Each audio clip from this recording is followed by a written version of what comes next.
I olwydd mewn Preseb, roedd creuwr o byd, nid oedd ar ei gafel, na gwely na chryd. Oedd ansallu a dlws faban Manger, a'n casgu yn dawel a wely o wair.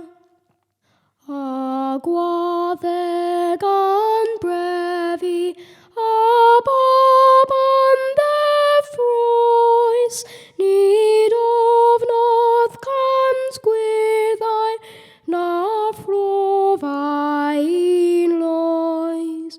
Roedd Iesu'n dygaru o'r edrych I lawr, a safodd fan wely nes dyfod a wawr. Tyd Iesu I'm hamil ac aros o hyd, I'm caru am gwylio tra boi fa